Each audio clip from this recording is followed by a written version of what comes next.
You are listening to the Star Coach Podcast with Meg Rentschler, episode 32. Welcome to Star Coaches, the show for professional coaches that brings you coaching strategies, tools, and resources.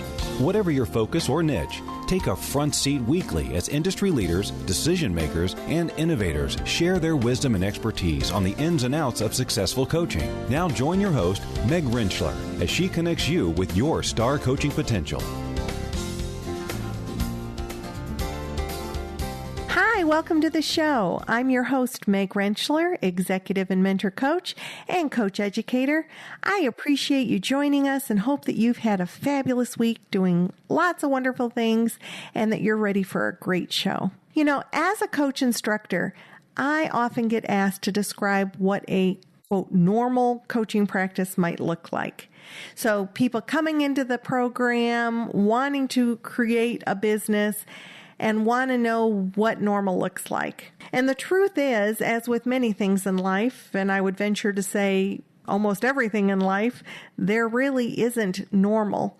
It depends upon what your perspective is, what you're looking for, what would create ideal for you. Therefore, I would, instead of answering, I would ask questions. I would ask questions like, how many hours a week or a month would you like to work? What is the income that you're wanting to generate? What are you aspiring to? What is your ideal client? That impacts what practice is going to look like for you. If you're aspiring to make, let's say, $100,000 a year, and you're planning to work with high-powered C-suite executives for annual contracts at $30,000, $40,000, $50,000 a year, it's going to look very different than if you're aspiring to $100,000 a year and your coaching model is that you charge $100 for a 60-minute session. So I want to know who your ideal client is. I would want to know what you're aspiring to. I would want to know what kinds of services you're going to offer and whether you're doing strictly coaching or coaching and consulting, whether you're doing one-on-one or group. There's a lot of different things that build into what does normal look like for you. What are you aspiring to? The other thing that I find to be one of the awesome things about coaching is that it attracts professionals from many different walks of life with many different kinds of experience in different life stages. So if somebody is talking to me about building a practice that they want to be a part-time practice as something that they do, let's say in retirement, to bring value and maybe make additional income, but they want their primary focus to be spending time with family and spouse in retirement, that might look very different than somebody who is going into coaching still in sort of the prime of their career and they're wanting to work, 40 hours a week, really engaging in client interaction and business development. All those factors come into it to look at what you want to build as a coach. Now, today's guest entered coaching in what he describes his third life. Ed Allen began his career in the U.S. Navy, and he spent over 30 years in the Navy, ultimately retiring as a rear admiral. He then went into corporate America and worked for Oracle and helped develop their coaching program, which was instrumental in them getting the PRISM Award through the ICF North Texas chapter over 10 years ago. He spent time in both his role at Oracle as well as developing the coaching program at Oracle before he transitioned into his own coaching and consulting business, where he currently has a business with his wife, Donna. They operate Executive Success Group, and they work with C-suite executives focusing on leadership excellence and business results. And their business model is that Ed primarily does the coaching with the C-suite executives, and Donna does much of their assessment work with the different companies with whom they work. So Ed joins us today to share his story and provide his perspective into building client relationships and using assessments to bring additional value, and how to create that synergy in coaching. Ed was recently named 2017 Business Coach of the Year by the Professional Business Coaches Alliance. He was also chosen for the John Paul Jones Award for Inspirational Leadership. I find Ed to be very inspirational. He's a wonderful mentor of mine and a dear friend, and I am happy to introduce him to you so that each of you can share in his wisdom as well. Let's go to our interview with Ed Allen.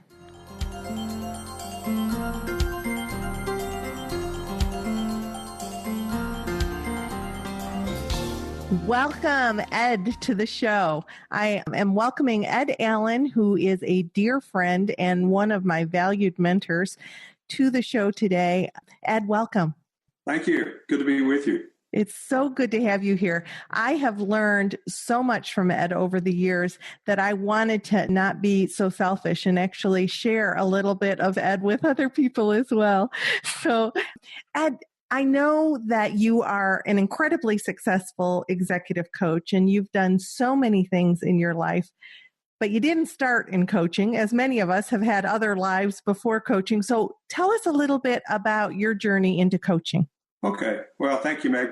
I'm in life 3, and life 1 was the U.S. Navy for 31 years. I didn't plan on staying in the Navy, but I wound up having a 31-year career. I flew F-4s and F-14s off an aircraft carrier, and I retired as a 2-star admiral 31 years later. The highlight of that time and the mountaintop experience for me was being captain of an aircraft carrier. And that's where I really learned about leadership. And I use lessons from that 20 months in my life more than any other in my executive coaching. After the Navy, I went to the Oracle Corporation, and I was the vice president of business development for their defense programs for almost 11 years. But year 3 into that, I discovered executive coaching. And it was just almost a divine appointment in that I just got the message that this is what I was supposed to be doing. And so I started transitioning and formed an LLC and got my certifications and training and all. I was going to leave Oracle. I was doing well there, but I just realized that this was my passion. Well, I went to Oracle and told them what I was doing and that I was leaving, and they said, "No, you're not." And so oh, no, you're not. Stayed there 4 more years and actually wound up staying 10 years. But a lot of that time was I was doing coaching inside of Oracle and doing my business development job. So I had the best of both worlds and was able to form a practice and be well positioned by the time I really said, I got to follow my heart, and went on my own. I've been doing that for several years now.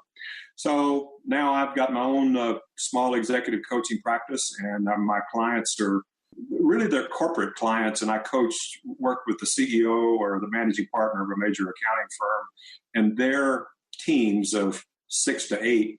And so 2 large corporations and 1 small corporation, that's a full practice for me. Well, for life 3, I think that's okay. It's okay that you have, and I know that over the years you've had different levels of client engagement, and you're kind of settling into that right now as a good fit for you. Right. Exactly right. Excellent. So first of all, great way to set up your practice to be able to kind of build your practice and do some internal coaching and have the encouragement of your employer to do so, or because they didn't want to lose you. So that shows what value you brought. How do you bring value to your executive clients? How do you bring a proposition or an engagement into an organization and make them want to work with you? Yeah, it's a good question. First of all, I think you start with the position that this has to be a fit, and it's not a matter of going out and, quote, selling yourself and engaging a client. It's interacting with somebody and learning about their business and finding out if this is a fit and if you can bring value to them. So I always look like this is kind of like dating, and you have an initial discovery session for an hour, and you see if that's there's something there, and then I'll talk about executive coaching and what a 6 or 12 month engagement looks like. But if we're not sure, if neither one of us is sure, I start with an assessment that I use. It's called the Winslow, and it's created by a businessman for business. And so it takes me about 4 or 5 hours to really administer that and to work up a debrief and then spend a couple hours with the client. But that's a kind of a standalone piece, and we can find out if this is a fit, and the clients receive something of value. And, I'm almost 100% of proceeding with a client afterwards, but I never assume that I'm going to go in there and sell them or this is a done deal. It's got to be a fit, and it's got to be a relationship. Again, it's like dating. Okay. And so that also a couple of things are behind this. One, you assume and you let them know, you talk about confidentiality, I'm fierce about that. I talk about this is 100% about them. I have a lot of experience, and I've got some applications, and I've got some tools, and I've got some assessments, and I've got some resources like the one-page business plan. But this is about them. This is not a program that this month you do this and next month you do that. It's a matter of deciding after the assessment phase, the discovery phase, and finding out what's really important to them, and then meeting them where they are and helping them to be successful. I use the visual of the client and I are walking. It's after dark and on a mountainside on a narrow path, and I'm holding a flashlight, and I don't go in front of them. I don't go behind them. I don't go above them. I go beside them, and I shine the light on the path of where they want to go and help them get there. They decide what's important. I help manage the process to help them be successful. Excellent. You talked about some of the assessments that you use. You happen to be, of all the people that I know, and I know lots of coaches, you have more certifications of different kinds of assessments than I think anybody that I know. And we've talked about that some of that you were able to kind of acquire some of that while you were at Oracle and exploring different things. I also know that you tend to use a smaller selection out of your huge box then. So how do you go about, how did you go about choosing what things you were going to become certified in? And then now that you have so many certifications, how do you choose what you use? That's a double-decker question for you there, Ed. It's a great question because as I said before, the first thing I do is an assessment with somebody, and I happen to use the Winslow. And if somebody is just getting into coaching, I say, do something. You can do DISC, you can do Strengths Finders, something really simple, or you can get into something like the Winslow that we do that brings great value to our clients just as a standalone. But there was a period for about 3 years, and I was an assessment junkie. And if it was out there, I got trained and certified in it. And so I can do Myers-Briggs and PIAB and all that, DISC and all of those.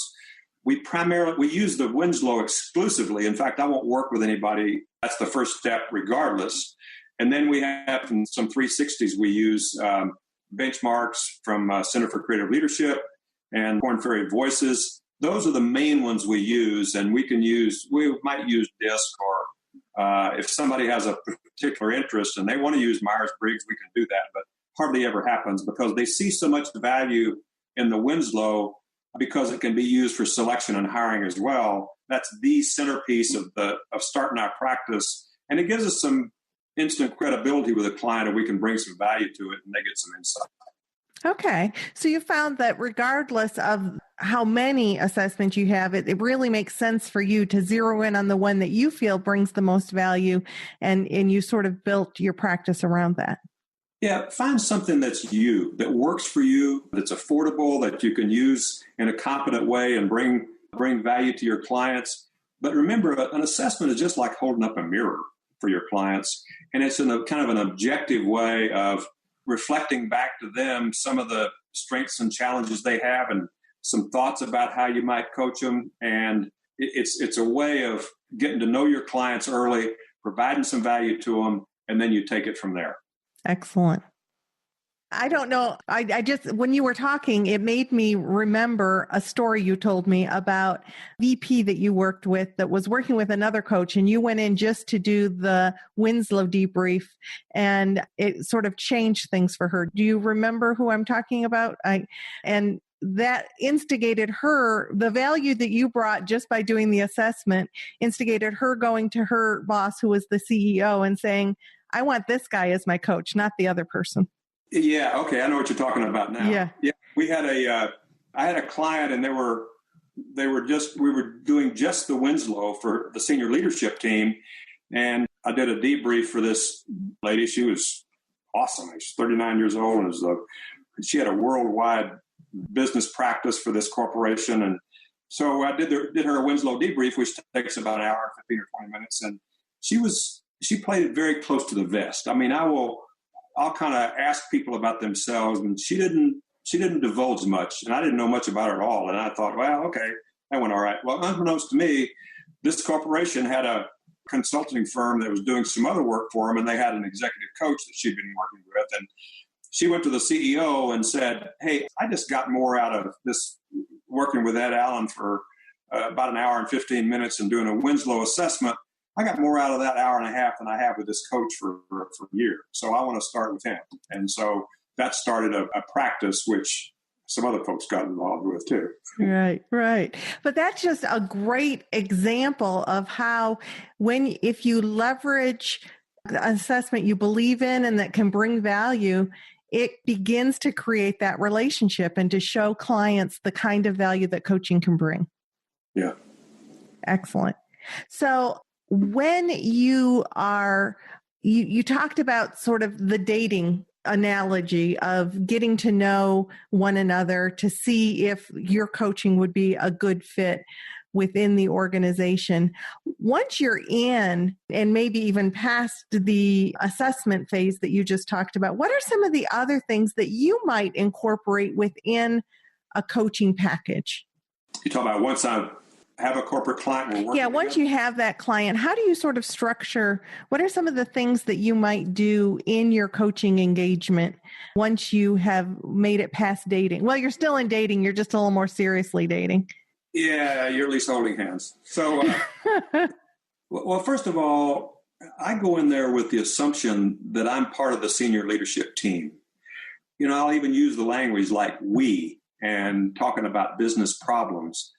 And what I find is that confidentiality is everything. You have to be fierce about that. And then you learn the business and you learn what's important to the business, and you just kind of meet people where they are, and you form a relationship and you find out what's important to them. And the real value that you wind up bringing to the leader, whether it's a CEO or a managing partner or whoever it is that once you get to know the senior leadership team, you can be kind of a trusted advisor to the CEO or the managing partner with his senior leadership team. I had a situation very recently where one of the senior leadership team members called me and said, hey, the CEO said for me to call you and talk about this. He said, because I'm not happy and I'm thinking about leaving. And so we talked for, 20, 25 minutes, and I didn't try to talk him out of leaving. I just said, well, I got some clarity about, are you going to leave? Are you going to stay? Or you don't know? And then we talked about setting some boundaries and some things that he could do differently. By golly, called me back later that afternoon. He said, hey, this has been of great value. I got it. I'm staying, and I know what I need to do. So that's an example of you become part of that team and part of that family.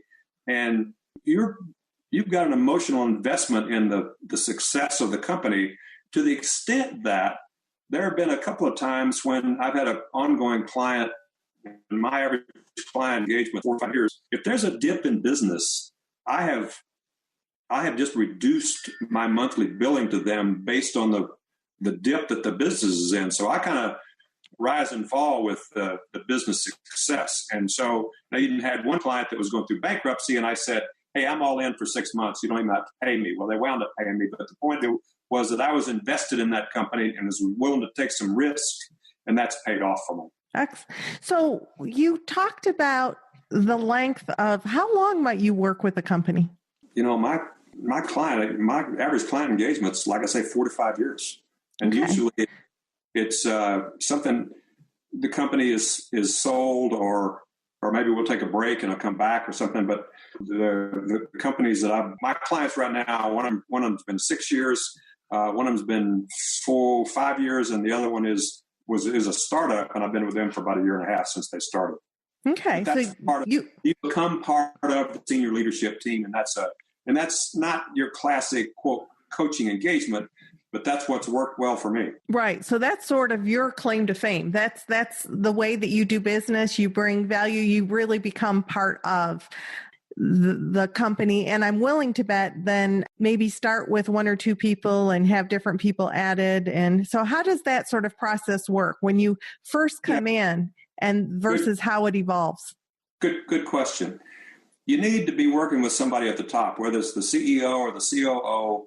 Only once have I worked with a director of HR as a sponsor, but normally you start with one-on-one. It always starts with one-on-one, and then it just kind of grows and expands as you become part of the family. I never go in there with a, quote, team engagement approach of, hey, I'm going to coach you and your team.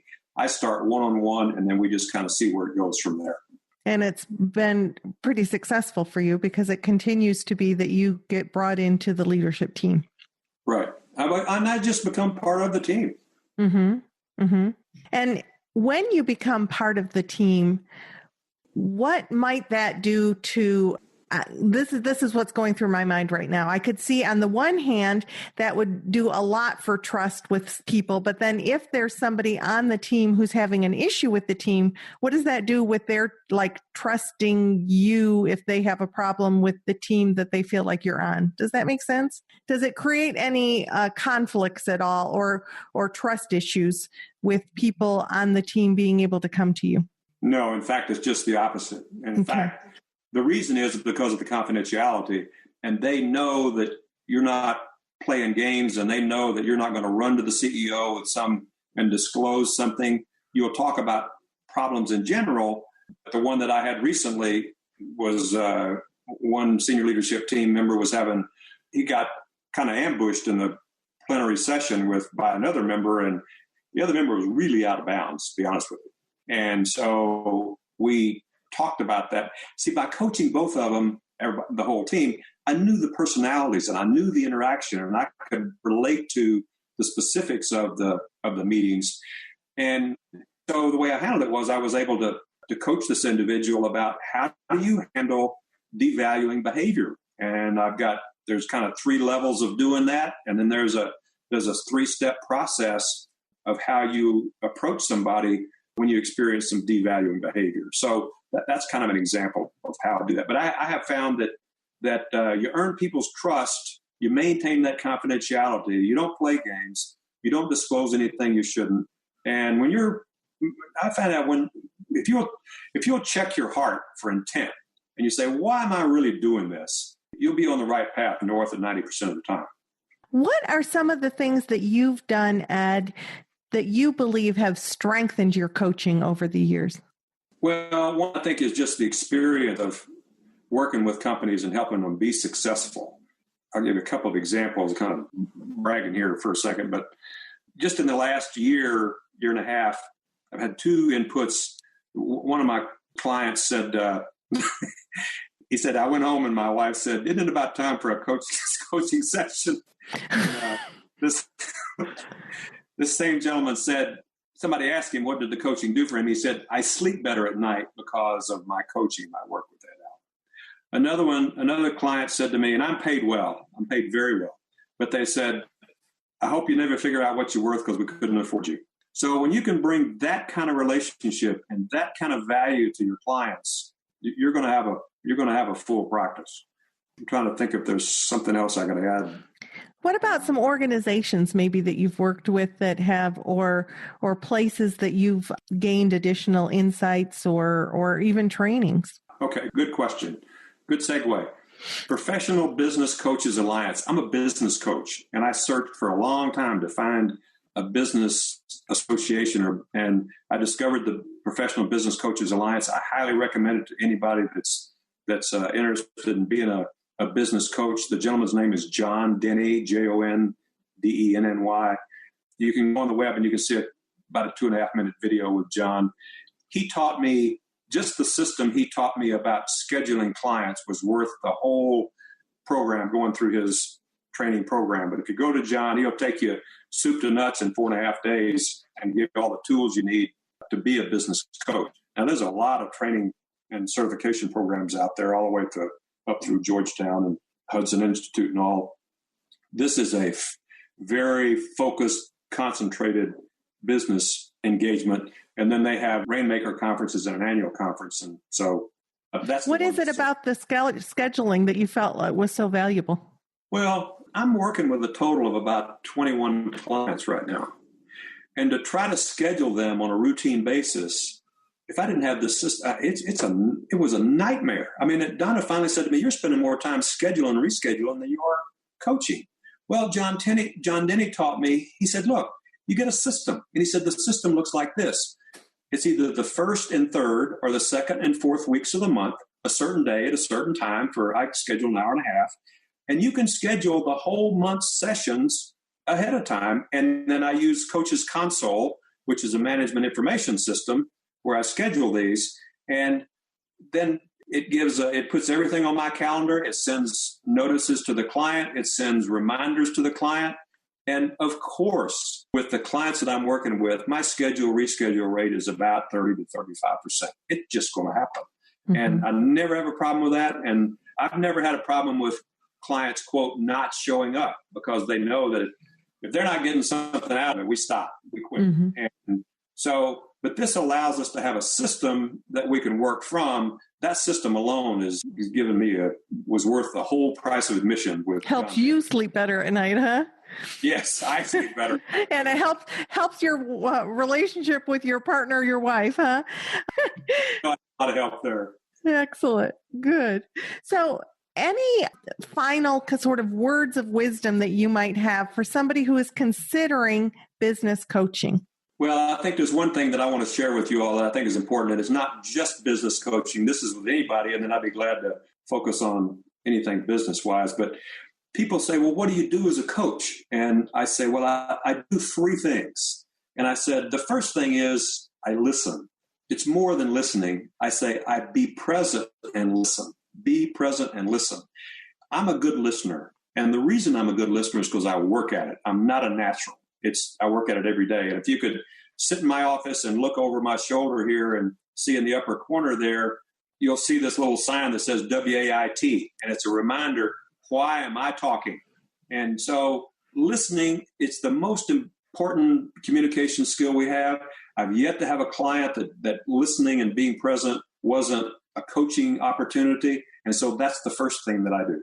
The second thing I do is I question and I summarize with real pointed questions. And the questions are based on what's important to the client. And I use 3 things. 1, their Winslow results. There's hardly a coaching session that I don't look at their Winslow graph. The second thing is the goals. I've got a goal setting process that I take clients through. It's a 4-step process for each of their goals, and we reference that.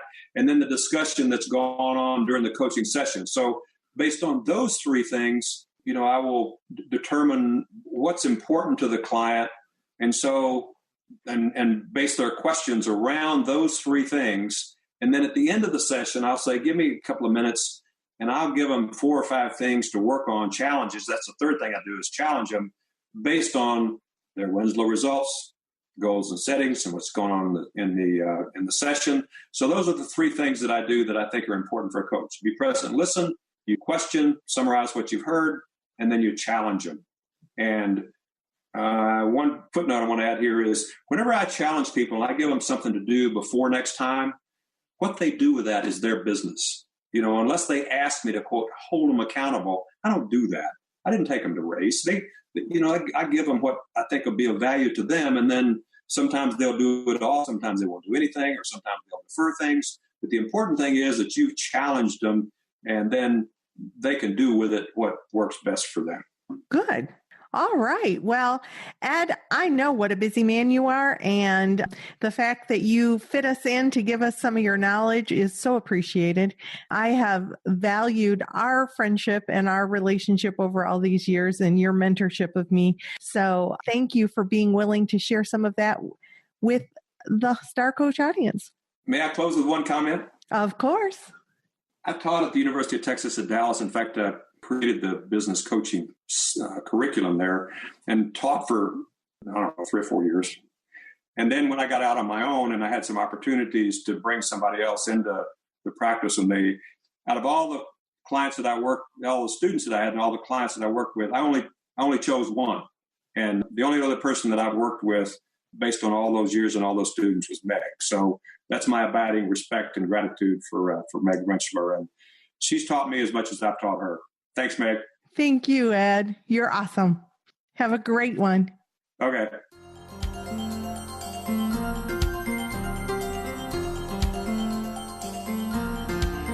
So once again, thanks to Ed Allen for joining the show today to share his perspective and what works for him at this stage of life on a successful coaching business. If you'd like to know more about Ed Allen or about the Winslow assessment that he was discussing, he wanted me to let you know that he'd be happy to talk with any of you about that. There is a link to be able to get a hold of Ed at starcoachshow.com on our resource page. While you're on the site, you want to be sure to sign up for our book giveaway. We are currently featuring Smart Match Alliances by Judy Feld, and you can't win a book if you don't sign up for the book giveaway, so be sure to do that while you're at starcoachshow.com. Once again, thank each of you for taking the time to be with us today. The listeners are what makes the show what it is. If you are finding value in the show, I would ask you to please take a minute to go to iTunes. There's a link actually at starcoachshow.com where you can click to leave a rate and review on iTunes. That's how we get our name out there. That's how we can continue to bring value to the coaching community and continue to attract fabulous guests that can share their strategies, tools, and resources with you. So this is Meg Rentschler. Have a wonderful week, and here's to your coaching success.